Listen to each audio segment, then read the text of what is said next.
Irmãos, nós vamos refletir sobre Mateus 19, 7 a 9. Nós estamos caminhando para o final do trecho que trata sobre os ensinos de Jesus acerca de divórcio, sobre casamento e divórcio. Então é um texto que é muito relevante para os dias atuais, muito importante para nós sabermos o que o cristianismo crê acerca dessas coisas. Nós não podemos, nessa matéria, assim como em outras matérias de extrema importância, nós não podemos nos deixar levar pelos nossos tempos, pelos conceitos modernos, nem pelo que nós achamos. O Senhor não nos deixou à mercê dos nossos pensamentos numa matéria tão importante como essa. Então, por isso, nós temos estudado o que a Bíblia diz, para que nós abracemos aquilo que ela ensina, faça parte do nosso pensamento, componha a nossa ética, no que diz respeito ao matrimônio, e também molde o nosso modo de viver. Nós devemos viver de acordo também com isso que o Senhor tem nos ensinado. Isaac, durante a direção do culto, leu o texto base. O texto base é Mateus 19, de 7 a 9.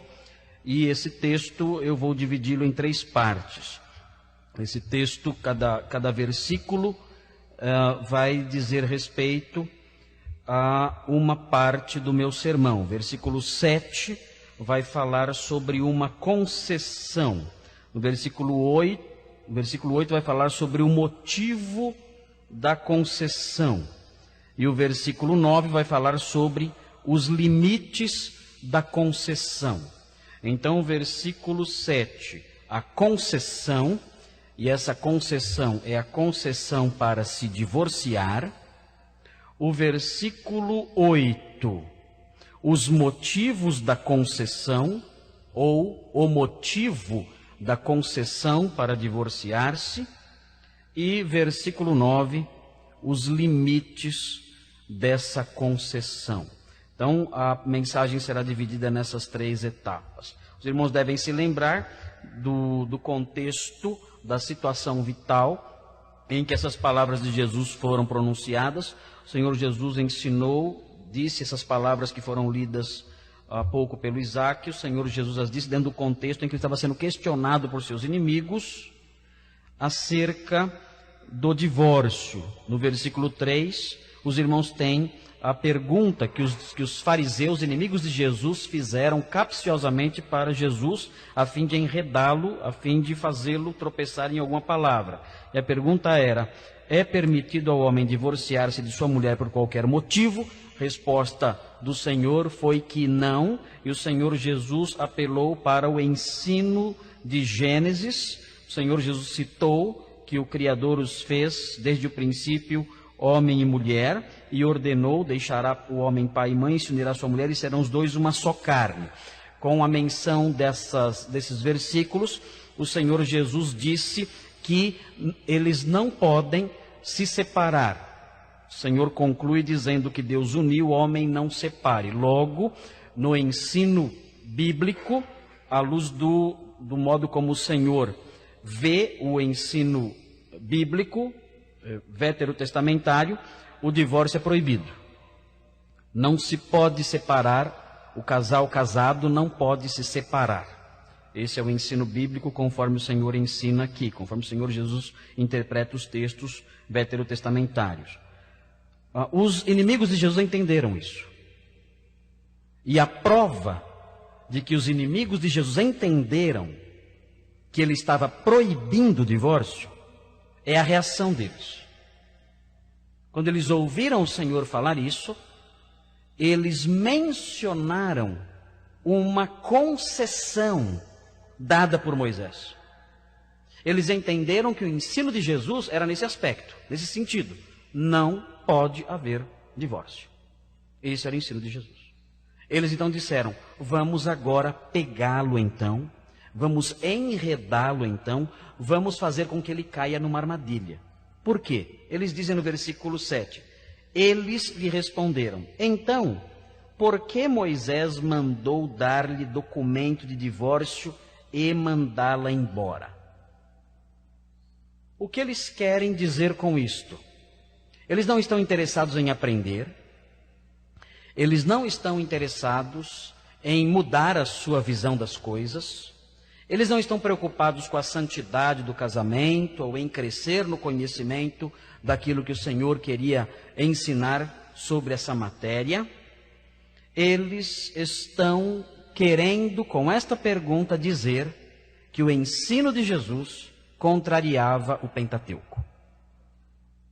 Eles estão querendo dizer com essa pergunta que o ensino de Jesus, dizendo que não pode haver separação, que o que Deus uniu, o homem não pode separar, que o divórcio é contra a vontade de Deus.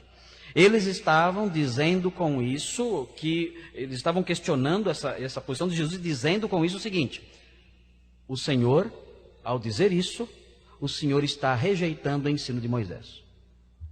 O Senhor está dizendo que Moisés estabeleceu uma regra, estabeleceu uma lei má. Por quê? Porque, dizem eles, Moisés mandou dar-lhe documento de divórcio e mandá-la embora. Não está havendo harmonia entre o que você, Jesus, ensina e aquilo que a Bíblia ensina. Você está ensinando coisas novas. Você é um herege. Você é alguém que pronuncia ensinos contrários à lei de Deus, de modo que você pode ser acusado, e de fato será acusado, de blasfêmia. Porque o que você ensina vai contra o ensino mosaico. De fato, se os irmãos olharem Deuteronômio capítulo 24, os irmãos verão que diz a lei de Moisés. Em Deuteronômio capítulo 24, vamos olhar rapidinho esse texto, porque o ensino principal de Jesus vem a seguir. Esse trecho, essa sessão é muito rápida. Em Deuteronômio 24 existe aí a concessão do divórcio. Então veja o que os fariseus tinham em mente quando eles disseram que que Moisés concedeu que se divorciasse. Deuteronômio 24, versículos 1 a 4. Observe. Quando um homem se casar e deixar de gostar da mulher, ou ela deixar de achar graça diante dos seus olhos, ele parou de gostar dela, não gosta mais dela. Quando um homem se casar e deixar de gostar da mulher, por haver descoberto alguma coisa vergonhosa a seu respeito, a tradução do texto hebraico aqui é muito difícil. Essa expressão, traduzida aqui na Almeida século 21, ter descoberto alguma coisa vergonhosa a seu respeito, é a tradução de uma expressão que pode ter vários significados. Pode significar que ele descobriu algum comportamento errado nela. Pode significar que ele descobriu alguma coisa nela, no seu modo de ser, que ele não gosta, que o desagradou. Alguma coisa que ele não sabia, que ele não tinha descoberto antes de se casar, e durante o casamento ele descobriu um modo de ser dela, um comportamento dela, ou talvez até ela tenha começado a se comportar de modo indecente depois do casamento, nós não sabemos, ok? O significado é um significado amplo, ou seja, o homem ele poderia simplesmente deixar de gostar dela. Eu não sabia que ela não escovava os dentes. Fui saber só agora. Então, achei nela uma coisa indecente. Achei nela algo que não gosto, que não me agrada. Ok? Essa é a visão, essa é a possibilidade presente aqui. E ele prossegue. Fará para ela um documento de divórcio e o dará na sua mão, mandando-a embora. Se ela sair da casa dele e se casar com outro homem, e este também a rejeitar, e fizer um documento de divórcio, entregá-lo na sua mão e mandá-la embora de sua casa, ou ainda se este último homem, que a tomou para si por mulher, vier a morrer, então seu primeiro marido, que a havia mandado embora, não poderá voltar a tomá-la por mulher, depois de contaminada. Pois isso é uma abominação diante do Senhor. Não farás pecar a terra que o Senhor teu Deus te dá por herança. O que Moisés está dizendo aqui é que o homem poderia se divorciar de sua mulher.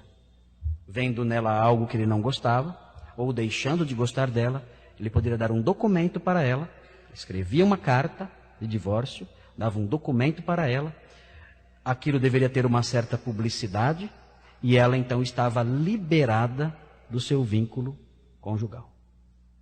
Ela então se casava com outro homem. O texto aqui fala dessa possibilidade. E ela então se casando com outro homem, esse homem também poderia repudiá-la se ele deixasse de gostar dela. E então ela não podia voltar para o primeiro marido que a havia repudiado, porque isso seria indecente, de acordo com a lei mosaica. O divórcio não era permitido sempre. Se os irmãos voltarem um pouquinho à página da Bíblia, as páginas da Bíblia, e olharem para o capítulo 22, os irmãos verão situações em que o divórcio era impossível, que era proibido divorciar. Veja o capítulo 22, versículo 13. É bom que os irmãos conheçam o contexto em que Jesus viveu, os ensinos que circulavam naqueles dias. Essas coisas todas, os mestres daqueles dias, as pessoas daqueles dias, conheciam esses ensinamentos. E eles falavam, conversavam sobre esses ensinamentos, e eram esses ensinamentos que estavam na mente das pessoas quando elas discutiam esses assuntos. Então veja o capítulo 22 de Deuteronômio, versículo 13. Se um homem casar-se, e depois de unir-se a sua mulher vier a desprezá-la, acusá-la de coisas escandalosas e difamá-la, dizendo: tomei esta mulher, e quando me aproximei dela, não achei nela comprovação de virgindade. Então, o pai e a mãe da moça pegarão a comprovação da virgindade e levarão aos anciãos à porta da cidade, eram os juízes da época. E o pai da moça dirá aos anciãos: dei minha filha por mulher a este homem, e agora ele a despreza. Ele a acusou de coisas escandalosas, dizendo: não achei na tua filha comprovação de virgindade, mas aqui está a comprovação da virgindade da minha filha. E os pais estenderão a roupa diante dos anciãos da cidade. Então os anciãos pegarão o homem e o castigarão, e multando-o em 100 siclos de prata, darão esse valor ao pai da moça, porque aquele homem difamou uma virgem de Israel. Ela continuará sendo sua mulher, e ele nunca poderá se divorciar dela. Tempos diferentes, não? Tempos muito diferentes. Se o homem fizesse essa acusação, conforme diz o texto aqui, e os pais da moça comprovassem que tinham entregue aquela moça virgem àquele homem, e provassem isso, então aquele homem estaria proibido de se divorciar dela até o final da sua vida. Vejam o versículo 28 e o versículo 29. 28 e 29. Outra situação em que o divórcio era proibido. 28. Se um homem achar uma moça virgem, que não é noiva, e forçando-a deitar-se com ela, e eles forem apanhados, o homem que se deitou com a moça dará ao pai dela 50 siclos de prata, e ela ficará sendo sua mulher, pois ele a humilhou. Não poderá se divorciar dela por toda a sua vida. Haveria aqui nesse caso, mais uma vez, o caso do homem que abusou da moça. Então ele teria que se casar com ela e nunca poderia se divorciar. Então a lei de Moisés protegia o casamento até certo ponto, mas os fariseus se apegaram à concessão do divórcio que nós vimos no capítulo 24, para dizer que o Senhor Jesus estava contrariando o ensino de Moisés. E esse ensino realmente existia, e o Senhor Jesus então é desafiado a explicar isso. Então nós vemos nesse trechinho de Mateus 19 a concessão do divórcio. A concessão do divórcio presente na lei mosaica. E agora, no versículo seguinte, no versículo 8, 19:8, nós vamos ver o motivo da concessão. Vejam, no versículo 8, o Senhor Jesus enuncia uma verdade importante. Ele lhes disse: foi por causa da dureza do vosso coração que Moisés vos permitiu divorciar-vos da vossa mulher. O que está esse barulho aqui? Está um barulhão aqui, está um chiado. É aqui? Não? Não está um chiado? É no microfone, será isso? Vou continuar, não é aqui? Será que é lá fora? Hã? É um disco voador lá fora? Não? Ok.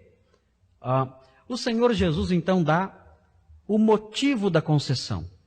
Ele explica por que a concessão foi feita. Se o Senhor lá em Gênesis estabeleceu que os dois deveriam ser uma só carne, os dois seriam considerados uma só carne, que isso impedia a separação, então por que Moisés, aqui em Deuteronômio, estabelece o divórcio? Por que Moisés fala sobre dar carta de divórcio e repudiar a mulher? Então o Senhor Jesus diz qual foi o motivo disso. Ele fala o seguinte: foi por causa da dureza do vosso coração. E o que é dureza de coração? Dureza de coração é obstinação. É o coração incorrigível.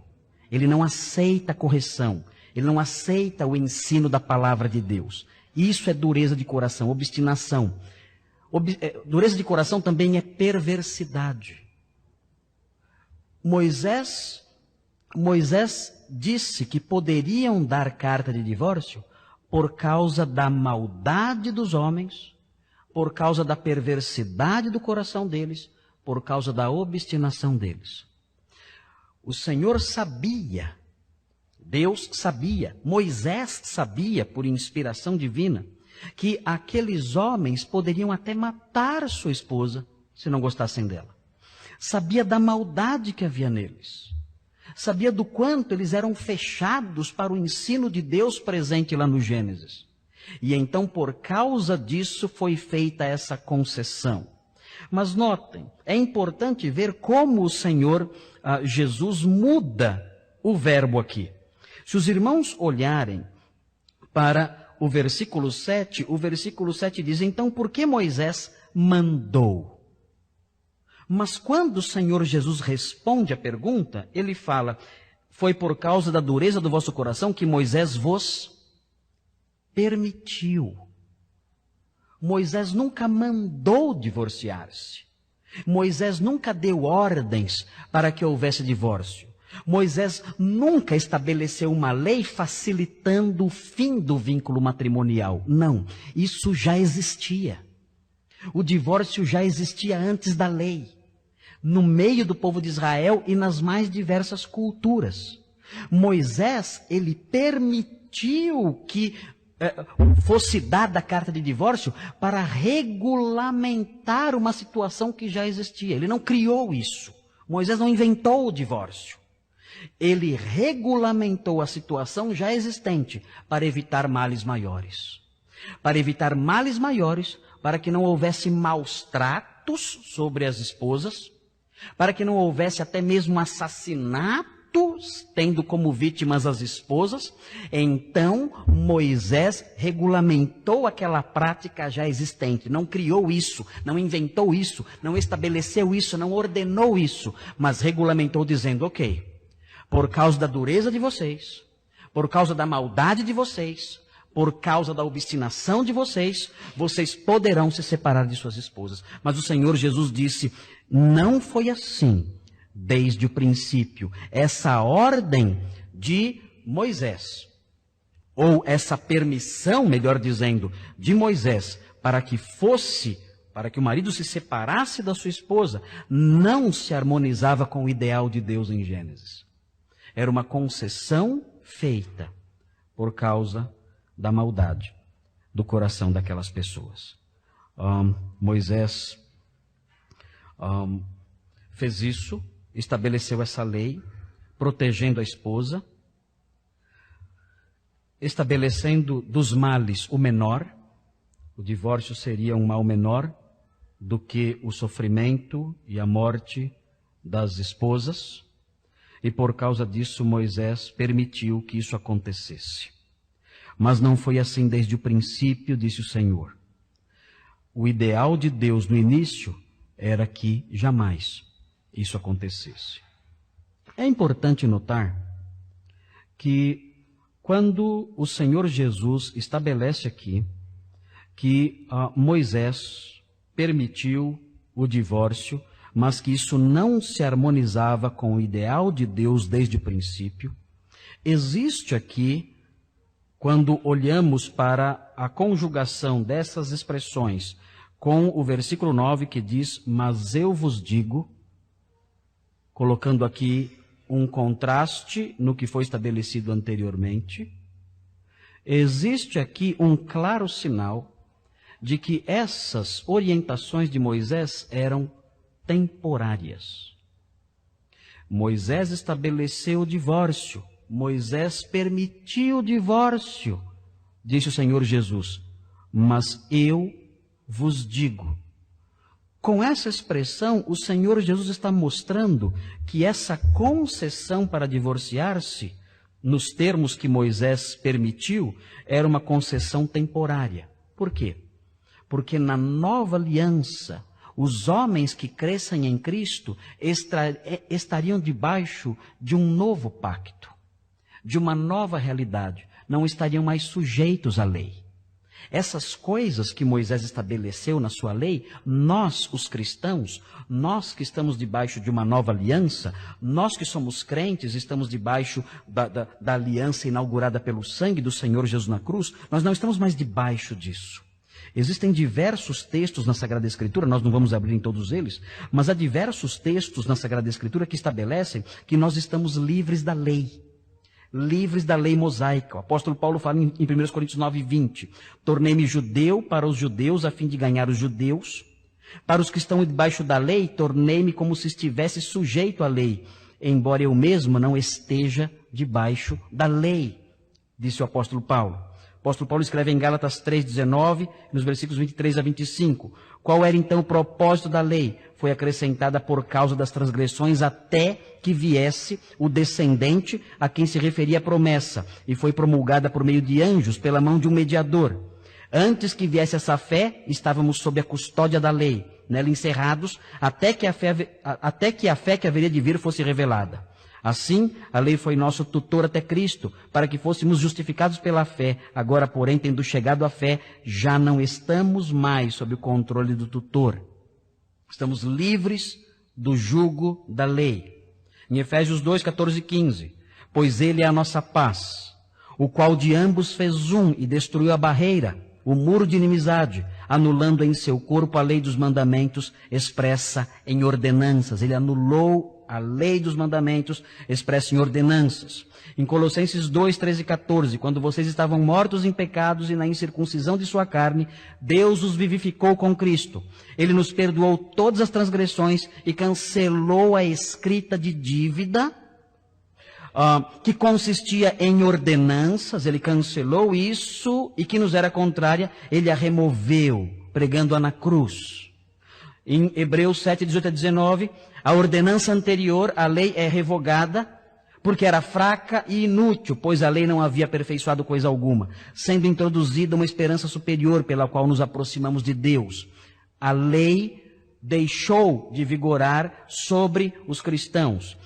Agora, porém, o ministério que Jesus recebeu, em Hebreus 8, 6 e 7, agora, porém, o ministério que Jesus recebeu é superior ao deles, assim como também a aliança da qual ele é mediador é superior à antiga, sendo baseada em promessas superiores. Pois se aquela primeira aliança fosse perfeita, não seria necessário procurar lugar para outra. Chamando nova esta aliança, ele tornou antiquada a primeira, e o que se torna antiquado e envelhecido está a ponto de desaparecer. Então, com isso, o apóstolo Paulo ensina que os cristãos, os crentes, eles não estão mais debaixo da lei. De modo que essas determinações de Moisés, que você pode chegar, olhar para sua mulher e dizer, não gosto mais de você. Vou te dar uma cartinha e você pode ir embora. Nós não estamos mais debaixo disso. Nós não estamos mais debaixo dessa permissão. Se você se casar E durante a vida conjugal, durante o primeiro ano da vida conjugal, segundo ano, terceiro ano da vida conjugal, você descobrir algo em sua esposa que você não sabia e que desagrada você, orai sem cessar.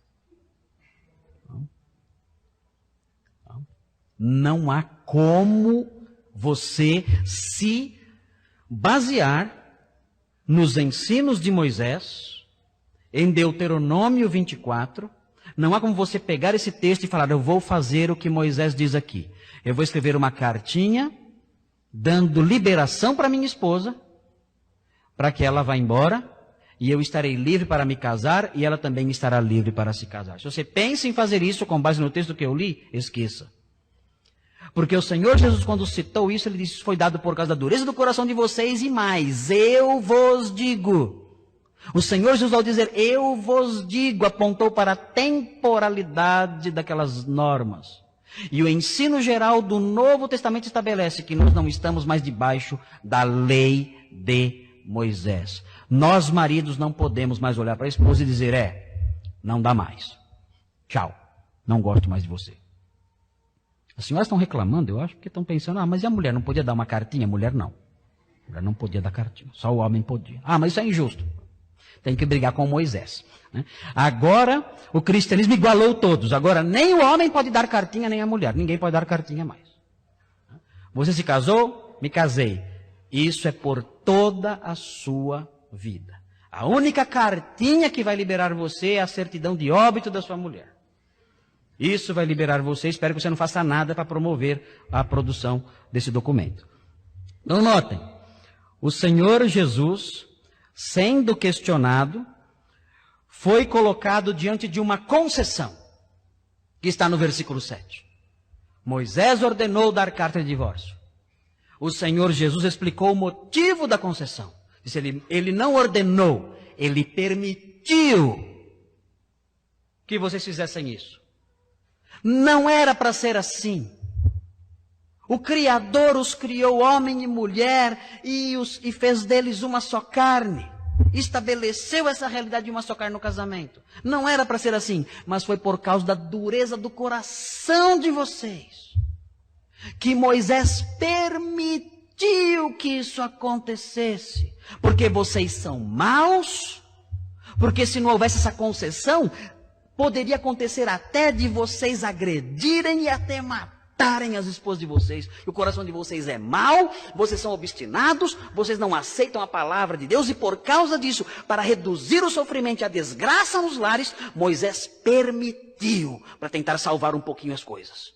Mas não é para ser assim. E eu agora vos digo uma novidade.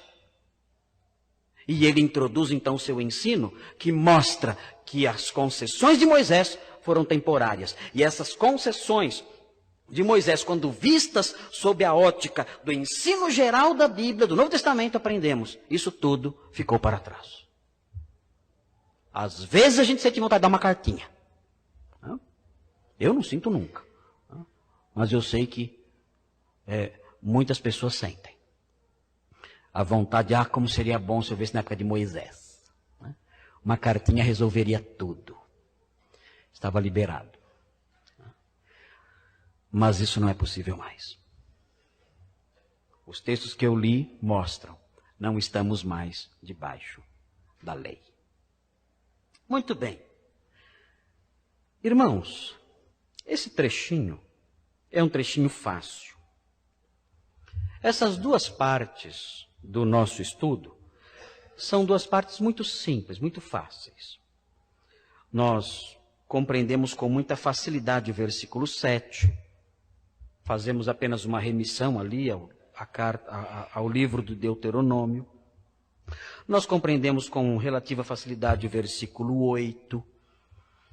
Mas, quando nós chegamos no versículo 9, então as coisas ficam mais difíceis. Observem então o versículo 9, porque é esse versículo, o versículo 9, que faz com que os cristãos se coloquem em meio a posições extremamente difíceis nos dias modernos. Muito difíceis. E é importante que os irmãos entendam bem o versículo 9, para que saibam como se posicionar diante das pessoas nos dias de hoje. No versículo 9 fala dos limites do divórcio. Os limites da concessão do divórcio. Veja o que diz. Mas eu vos digo que aquele que se divorciar de sua mulher, a não ser por causa de infidelidade, e se casar com outra, comete adultério. E na sequência, e quem casar com a divorciada, comete adultério. Vejam como o ensino, a ética de Jesus acerca do casamento é elevada aqui. Aquele que se divorciar de sua mulher, a não ser por causa de infidelidade, e se casar com outra, comete adultério. Então notem, se os irmãos olharem o versículo 9, os irmãos vão ver uma frasezinha no meio do versículo, a frase a não ser por causa de infidelidade. Ou a tradução correspondente. Você encontra a não ser por causa de infidelidade ou exceto por relações sexuais ilícitas. Essa cláusula que o irmão tem aí, na sua Bíblia, nas diferentes traduções, é chamada de cláusula de exceção. Prestem atenção nisso. Cláusula de exceção. Por que se chama cláusula de exceção? Porque essa cláusula abre uma exceção. E ela abre uma exceção para o quê? Essa cláusula abre uma exceção, não há dúvida quanto a isso, ela abre uma exceção para o divórcio. Por isso ela se chama cláusula de exceção, porque ela abre uma exceção para o divórcio. Se alguém quiser se divorciar, para se divorciar, tem que acontecer o que essa cláusula está dizendo. Tem que haver infidelidade sexual. Mas notem bem, há dúvidas acerca do sentido da palavra imoralidade, a não ser por causa de imoralidade. Por quê? Porque a palavra usada aqui, que aparece aqui no nosso texto, é a palavra porneia. E porneia não é comum aparecer para descrever adultério. A palavra usada para descrever adultério é moikeia. É outra palavra. Não é esta. A palavra porneia tem um sentido amplo, bastante amplo. É a palavra que aparece aqui. E algumas pessoas então dizem assim, olha, aqui o Senhor Jesus não está falando da esposa infiel. Porneia aqui não é adultério. Porneia aqui não é a infidelidade da mulher.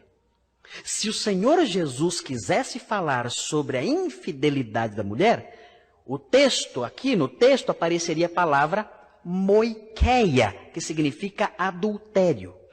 Por que ele usou porneia? Então dizem o seguinte, ele usou porneia porque ele está se referindo ao passado da mulher. O homem se casa e depois ele descobre que a mulher teve problemas de imoralidade na sua vida. Ele se casou pensando que tinha se casado com uma virgem. E descobre, depois de casado, que ele não tinha se casado com uma virgem, que ele foi enganado. Então, o Senhor Jesus está dizendo o seguinte, se acontecer isso, se um homem descobrir que foi enganado por sua esposa, e descobrir que no passado ela teve envolvimento sexual com outro homem ou com outros homens, então esse homem que agora casado descobre isso sobre a sua esposa, esse homem pode se divorciar dela. Será que esse entendimento é correto? Há quem diga que esse é o melhor entendimento. Se esse for o entendimento correto, então o Senhor Jesus aqui está abrandando a lei de Moisés. Por quê? Porque qual era a pena para a moça que enganasse o moço e dissesse, olha, eu sou virgem, case-se comigo, quando na verdade não era? Qual era a pena? Se os irmãos olharem o texto de Deuteronômio 22, que nós lemos há pouco, se os irmãos olharem Deuteronômio 22, os versículos 20 e 21, os irmãos vão descobrir que a pena para essa moça não era o divórcio. A pena para essa moça era a morte. Ela deveria ser apedrejada porque desonrou a casa do seu pai. Se é isso que o Senhor Jesus está pensando aqui, então ele abrandou a lei de Moisés. Ele disse, olha, a moça engana o jovem, a moça engana o marido, ele se casa pensando que se casou com uma virgem, ele descobre então depois o passado dela, ele fica envergonhado, aí ele pode se divorciar dela. Moisés dizia não, não é se divorciar, ela tem que morrer. Então Jesus estaria abrandando a lei. Não vai ter que morrer. Vai só divorciar. Não vai ter que morrer. Há casos, e realmente há casos, em que quando a pessoa casa sendo enganada, há casos que justificam a pessoa anular ou romper o vínculo conjugal. Há situações curiosas na experiência humana que mostram isso. Alguém pode se casar sendo enganado. O que fazer nessas situações? Quando alguém se casa sendo enganado, pensando que é uma coisa e é outra. E é deliberadamente induzido ao erro pela pessoa com quem ele se casa. Acontece muito no Brasil uma situação curiosa. O indivíduo chega às vezes de um lugar distante, ele começa a namorar uma moça, fica noivo da moça e se casa com a moça. Depois a moça descobre que esse homem é casado. E que tem uma família em outro estado. Esse casamento que ela realizou, ela está vinculada a esse casamento? É difícil aceitar que sim. Por quê? Porque ela tomou uma decisão com a vontade viciada. Ela foi induzida ao erro. Ela deu esse passo sem saber a verdade. Se soubesse a verdade, não teria dado esse passo. Aqui em nossa igreja, aconteceu um caso curioso. De uma senhora que se casou com um homem e descobriu, depois de casada, que aquele casamento que ela foi induzida a entrar, na realidade era uma tentativa que aquele homem estava fazendo, foi a criação de uma cortina de fumaça para que aquele homem escondesse a sua homossexualidade. E ela me procurou dizendo, olha, nós nos casamos e então, depois de casados, eu descobri que ele tinha vários amantes, homens. E eu perguntei a ela, você nunca percebeu o comportamento dele? Ela disse, pastor, eu achava estranho ele não me tocar, ele não pegava na minha mão, ele não me abraçava. Mas eu achava que isso era por ele ser muito respeitoso. Eu achava que esse homem era um homem muito santo. E quando nós nos casamos, eu estranhei porque não me tocar continuou. Ele continuou sem me tocar depois que nós nos casamos. Aí eu achei que a santidade estava indo longe demais. E comecei a notar as visitas dos amigos. Os amigos começaram a chegar. E eu percebi que tinha sido vítima da má fé de alguém que quis criar essas aparências, me usando para isso. Será que essa mulher, o casamento dela é válido? É como aquele caso de Moisés. Eu fui enganado. Eu entrei nesse relacionamento, eu criei esse vínculo, porque eu não sabia a totalidade da verdade. Eu não sabia que, na realidade, era só um teatro. Então pode acontecer, pode ser que o Senhor Jesus esteja vislumbrando essa realidade aqui. Você descobrir coisas que você não imaginava que existissem, você ter sido enganado e entrar no casamento enganado. Se for esse o caso, o Senhor Jesus diz, você pode se separar nesse caso. Soube de um caso curioso, de uma mulher que não engravidava. De jeito nenhum. Não engravidava. Casada há algum tempo e não engravidava.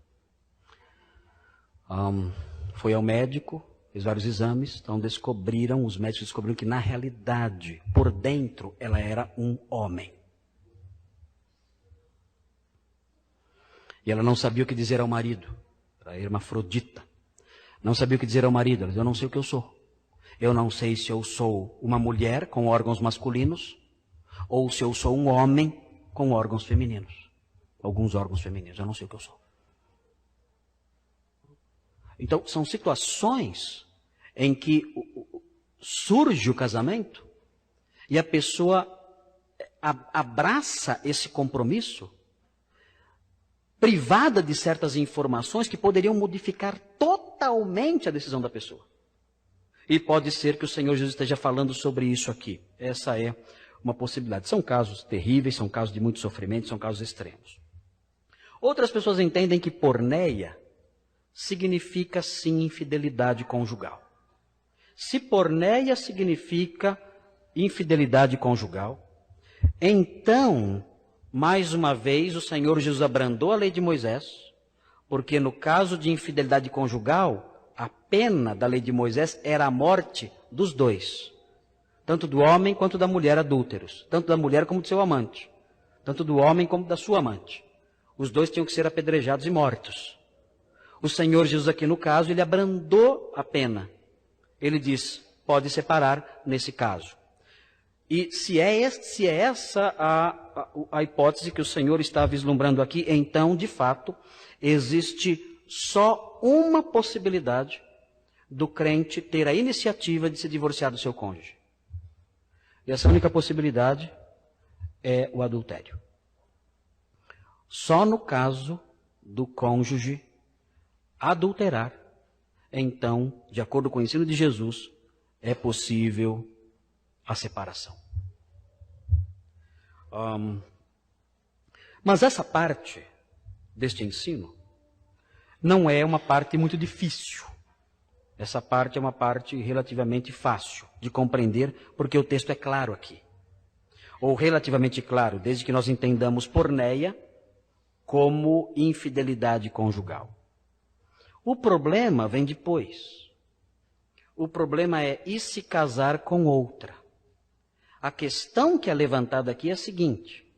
Essa cláusula de exceção, exceto por relações sexuais ilícitas, permite o divórcio. Mas essa cláusula de exceção permite o novo casamento? Esse é o grande problema. E existem duas respostas. Existe a resposta da Confissão de Fé de Westminster. Os irmãos já devem ter ouvido falar dessa confissão. A Confissão de Fé de Westminster foi escrita no período de 1643 a 1646. E a Confissão de Fé de Westminster é a base ou a expressão mais precisa da fé das igrejas presbiterianas do Brasil. As igrejas presbiterianas do Brasil, a instituição Mackenzie, a Universidade Mackenzie, é uma instituição confessional, a Igreja Presbiteriana do Brasil é uma instituição confessional, e eles adotam a Confissão de Fé de Westminster. A Confissão de Fé de Westminster afirma que o homem pode se divorciar da sua mulher por causa de infidelidade conjugal, e além de se divorciar, ele pode também casar de novo. Ele se divorcia, porque ela foi infiel, e isso lhe dá licença para se casar de novo. Isso é o entendimento do presbiteriano, dos pastores presbiterianos dessa denominação, a IPB, Igreja Presbiteriana do Brasil. Eles ensinam isso, adotam isso, creem nisso. Parece que nesse aspecto, eu gosto muito da Confissão de Fé de Westminster, respeito muito a Igreja Presbiteriana no Brasil, sei que é uma igreja muito séria, mas parece que nesse aspecto a Confissão de Fé de Westminster do século XVII está errada. Por quê? Porque a análise gramatical do texto e o ensino geral da Bíblia mostram que mesmo no caso de infidelidade conjugal, sendo de fato possível a separação no caso de infidelidade conjugal, o recasamento continua proibido. Por quê? Porque existe o que os gramáticos chamam de um fenômeno em que essa cláusulazinha, olhe para a sua Bíblia e veja essa cláusulazinha. Essa cláusulazinha está no meio de duas afirmações.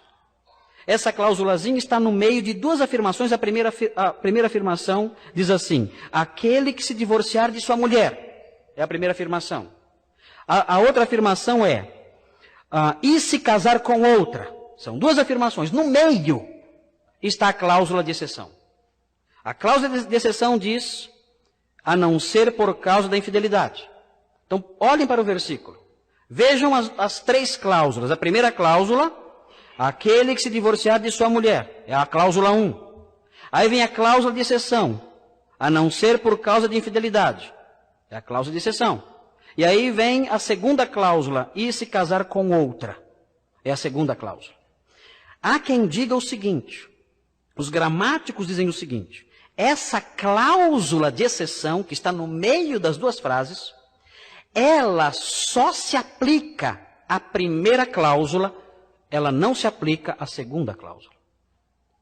Ela só se aplica à primeira cláusula que fala sobre se divorciar. Ela não se aplica à cláusula que fala sobre se casar novamente. Então é uma cláusula que só trabalha para trás. Ela não trabalha para frente. E como os gramáticos chegam a essa conclusão? Através da estatística, através das ocorrências no Evangelho de Mateus, em que eles percebem que a cláusula excessiva trabalha sempre para trás. Eu tenho aqui uma citação do meu ex-professor, que é sempre meu professor, que é o professor Carlos Oswaldo Pinto, que é talvez a maior autoridade em grego e hebraico do Brasil. E ele escreveu precisamente sobre esse versículo um trechinho que eu quero ler para os irmãos aqui. E ele diz o seguinte aqui, professor Carlos Oswaldo. Eu respeito muito o Carlos Oswaldo, está doente agora, infelizmente. Somos grandes amigos, um dos maiores amigos que eu tenho, professor Carlos Oswaldo, e respeito muito pelo seu profundo conhecimento da língua grega, da gramática grega. Ele é um mestre nas línguas originais. Grande conhecedor, maior autoridade no Brasil, provavelmente, nas línguas originais. Ele diz o seguinte aqui: as palavras de Jesus em Mateus 19:9, é a citação do professor, conforme entendidas por todos os comentaristas cristãos até o século XVI, notem, todos os comentaristas cristãos até o século XVI, com exceção única de Ambrosiastro no século IV, declarava que recasamento depois de divórcio implica adultério para todos os envolvidos, mesmo havendo infidelidade. Essa posição, menos popular e praticamente mais complexa, é claro que é menos popular. Muita gente já foi embora aqui da igreja por causa disso. Muita gente já foi embora aqui da igreja porque eu ensinei isso. Disseram para mim: pastor, até logo, até aqui estava bom, agora eu vou embora, não quero mais voltar nunca mais aqui. Eu quero recasar. Então eu estou indo embora, passe bem, não tem problema. É uma posição menos popular. E uma posição também mais complexa do ponto de vista técnico. Ele diz o seguinte: essa posição entende que a frase, exceto em caso de relações sexuais ilícitas, que é a cláusula de exceção, modifica apenas a primeira frase, se um homem se divorciar de sua mulher. Ele chama isso de prótase, oração incondicional. Ele usa aqui os termos técnicos dele. E não a frase seguinte, que ele menciona aqui como sendo chamada de apódose. E ele conclui dizendo: a gramática e a estatística do Evangelho de Mateus exigem que a cláusula de exceção se refira apenas à frase que a precede. A cláusulazinha, exceto em caso de relações sexuais ilícitas, só funciona para trás, não funciona para frente. Eu posso me divorciar se houver infidelidade conjugal. Posso me casar de novo? Não posso me casar de novo. Ah, pastor, vai fechar a igreja. Aí não dá. É isso. E esse é o ensino dos teólogos cristãos Todos, até o século XVI. Depois começa o declínio da cultura, a banalização do casamento, inclusive dentro da igreja, aí as coisas começam a cair por terra. Mas a exegese séria, a gramática grega, a história da teologia, o ensino de Jesus apontam para isso. Posso sim me divorciar. No caso de infidelidade só. Não posso me casar de novo. E isso está muito bem fundamentado no ensino dos teólogos da Antiguidade e na exegese do Novo Testamento. Em segundo lugar, além dessa questão gramatical, se os irmãos olharem os textos bíblicos sobre divórcio e recasamento, os irmãos verão que não há espaço para nenhuma exceção. Vamos olharem, por exemplo, 1 Coríntios 7. Esse texto, irmãos, é um texto importantíssimo. E eu sei que os irmãos estão cansados, porque hoje a minha exposição é uma exposição muito técnica, mas eu não tenho como fazer de outro jeito. Tenho que fazer desse jeito. Os irmãos têm que acompanhar a exposição mesmo sendo técnica. Não estou entendendo nada. Então você volta para casa, acessa o sermonáudio e ouve de novo. E ouve de novo, parando em cada pedacinho para tentar entender o pensamento completo. Mas notem agora o ensino geral do Novo Testamento acerca desse assunto, 1 Coríntios 7, versículos 10 e 11. Fala assim, 1 Coríntios 7, versículos 10 e 11. Prestem atenção. No entanto, ordeno aos casados, não eu, mas o Senhor, que a mulher não se separe do marido. Se, porém, ela se separar, que não se case. Estão vendo? Ou que se reconcilie com o marido. São as duas opções. Eu vou separar. Não se separe. Não faça isso. Pastor, você não sabe a cruz que eu carrego. Não se separe. Carregue a cruz. Mas não dá. Tem que dar. Caminhe. Tem que dar. Não tem jeito, ele foi embora. Foi embora? Foi embora. Não teve jeito, ele foi embora, então tivemos que separar porque ele foi embora. Ok. Então, nesse caso, não se case de novo ou se reconcilie com o marido. E que o marido não se divorcie da mulher. Só tem duas opções. Se houver a separação, ou ficar só, ou se reconciliar com o marido. Reconciliar nem pensar. Então fique só. Mas eu conheci uma pessoa maravilhosa. Sai da minha frente. Não fale isso. Sai da minha frente.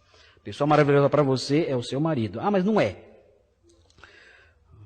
Não temos opção. Não é o sentimento humano que pode mudar a palavra de Deus. Veja o versículo 39. 39. A ética do casamento é muito elevada, irmãos. E nós estamos pregando sozinhos isso aqui. Isso que os irmãos estão ouvindo aqui, eu estou pregando praticamente sozinho hoje em dia. Os irmãos vão ouvir muitos pastores dizendo o contrário do que eu estou dizendo aqui. Muitos. E até estimulando a separação. Há pastores que estão aconselhando casais que não se dão bem. Há pastores que estão aconselhando a se separarem, dizendo, vocês têm o direito de ser felizes. Então separe-se e procure outra pessoa. Há pastores aconselhando o divórcio, hoje em dia. Vejam o versículo 39. A mulher está ligada ao marido enquanto ele for bom e bonito. Não é isso? Não? Vamos olhar direito o que diz aqui? A mulher está ligada ao marido enquanto ele vive. Mas se o marido morrer, ela ficará livre para se casar com quem quiser, contanto que seja no Senhor. Tem que ser um crente. Veja Romanos, capítulo 7. Romanos 7, 2 e 3. Diz assim: porque pela lei a mulher casada está ligada ao marido enquanto ele vive. Vejam como é claro o apóstolo Paulo. Romanos 7, 2. Porque pela lei a mulher casada está ligada ao marido enquanto ele vive. Mas se ele morrer, ela está livre da lei do casamento. Assim, versículo 3. Se ela se unir a outro homem enquanto o marido ainda vive, será chamada adúltera. Mas se ele morrer, ela está livre da lei, e assim não será adúltera caso se una a outro marido. O ensino do Novo Testamento é muito claro nesse aspecto. Se irmãos olharem os textos paralelos de Marcos 10, 11, o texto paralelo de Marcos 10, 11 repete o mesmo ensino, dizendo: e eles respondeu, aquele que se divorcia de sua mulher e casa com outra, comete adultério contra ela. Se os irmãos olharem outro texto, também paralelo de Lucas 16, versículo 18, Lucas 16, 18, todo aquele que se divorcia de sua mulher e casa com outra, comete adultério, e quem casa com a divorciada também comete adultério. Não há espaço no Novo Testamento para o recasamento. Logo, de acordo com o ensino de Jesus em Mateus 19, 9, à luz das evidências gramaticais, das regras gramaticais da língua grega, a cláusula de exceção só permite a separação, não permite o recasamento. E o ensino geral do Novo Testamento também não permite o recasamento, permite ainda que vagamente a separação, não tolera, não aceita o recasamento, não há como isso acontecer. A Confissão de Westminster está errada. Veja o que diz a Confissão de Westminster. Dá para falar amém para muitas coisas. O texto diz assim da Confissão de Westminster. O casamento deve ser entre um homem e uma mulher. Nós dizemos amém. Ao homem não é lícito ter mais de uma mulher, nem a mulher mais de um marido ao mesmo tempo. Amém. Dizemos amém para a Confissão de Westminster. 2. Estou lendo o capítulo 24 da Confissão. O matrimônio foi ordenado para o mútuo auxílio de marido e mulher. Amém. Para a propagação da raça humana por uma sucessão legítima. Amém. E para a propagação da igreja por uma semente santa. Amém. E para impedir a impureza. Amém. Dizemos amém para a Confissão de Fé de Westminster. Item 3, artigo 3. A todos os que são capazes de dar um consentimento ajuizado, é lícito casar. Eu, como pai de 3 filhas, digo amém. Mas é dever dos cristãos casar somente no Senhor. Amém. Portanto, os que professam a verdadeira religião reformada não devem casar-se com infiéis, papistas ou outros idólatras. Nem devem os piedosos prender-se desigualmente pelo jugo do casamento aos que são notoriamente ímpios em suas vidas ou que mantêm heresias perniciosas. Amém. Eu gosto da confissão. 4, artigo 4. Não devem casar-se as pessoas entre as quais existem os graus de consanguinidade ou afinidade proibidos na palavra de Deus. Tais casamentos incestuosos jamais poderão tornar-se lícitos pelas leis humanas ou consentimento das partes, de modo a poderem coabitar com marido e mulher. Bom, não sei se eu digo amém aqui. Talvez tenhamos de conversar mais sobre o que a confissão quis dizer com esse artigo. No versículo não. Para os presbiterianos é versículo. Desculpem, presbiterianos que estão me ouvindo. Mas o artigo 5 da confissão. O adultério ou fornicação cometida depois de um contrato. Aqui o noivado. Sendo descoberto antes do casamento, dá à parte inocente justo motivo de dissolver o contrato ou noivado. No caso de adultério depois do casamento, à parte inocente é lícito propor divórcio. E depois de obter o divórcio, casar com outrem, como se a parte infiel fosse morta. Amém? Não. Aqui eu não falo amém para a confissão. Aqui a confissão está errada. Respeito a confissão, aplaudo a confissão, admiro a soteriologia da confissão, mas na questão da ética matrimonial, a confissão de fé de Westminster é falha. Não dá para dizer amém para a confissão em tudo. Me perdoem os meus professores do Mackenzie, me perdoem os professores do Andrew Jumper, né? Eu devo muito àqueles irmãos, o meu curso de mestrado foi lá com eles, Mas, no entanto, não podemos subscrever a confissão de fé de Westminster nesse aspecto, porque a palavra de Deus não permite o recasamento, mesmo havendo infidelidade conjugal. E o Senhor Jesus termina o seu ensino no versículo 9, com uma frase que é questionada se ela realmente estava presente no texto original. Estava sim. Estava no texto original a frase, e quem casar com a divorciada comete adultério. Algumas Bíblias têm essa frase entre colchetes, algumas Bíblias não têm essa frase porque existe uma crítica textual, porque a crítica textual diz que ela não deveria estar lá, porque ela está ausente no manuscrito Aleph e num grande número de manuscritos. No entanto, essa frase está presente na vasta maioria de manuscritos, de modo que ela deve estar aqui sim. E essa frase mostra o seguinte, que o vínculo com a pessoa, que o vínculo do marido com a mulher com quem ele se divorciou permanece. O vínculo matrimonial entre marido e esposa permanece mesmo depois do divórcio, de modo que se um deles se casar, esse casamento é porneia, esse casamento é moiqueia. É a palavra que aparece aqui. Esse casamento é adultério.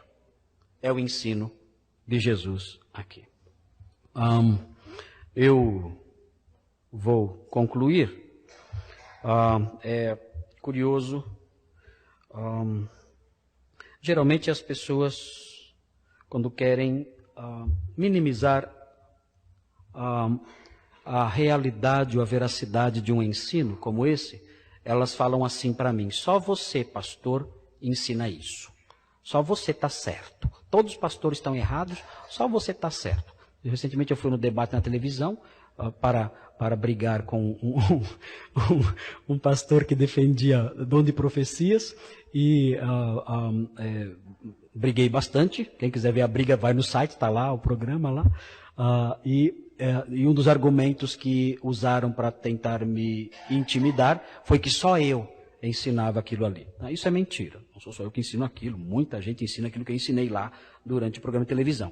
E também isso que eu estou ensinando aqui, não sou só eu quem ensina. Já apontei para os irmãos aí, os pais da igreja e os teólogos até o século XVI. Mas eu quero ressaltar que teólogos modernos ensinam isso também. Isso tem o vasto amparo bíblico. Eu quero terminar aqui com uma citação de uma obra antiga.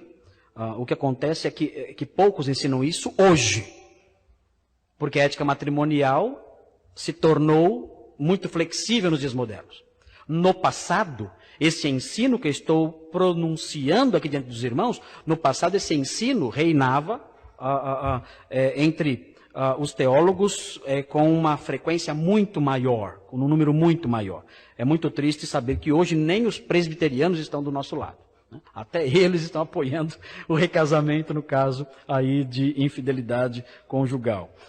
E é uma denominação muito séria, a gente fica triste de ver isso. Mas eu quero apontar aqui para vocês um comentário que foi feito em 1892. 1892, bastante tempo, bem velhinho. Esse comentário foi feito por diversas autoridades no Novo Testamento.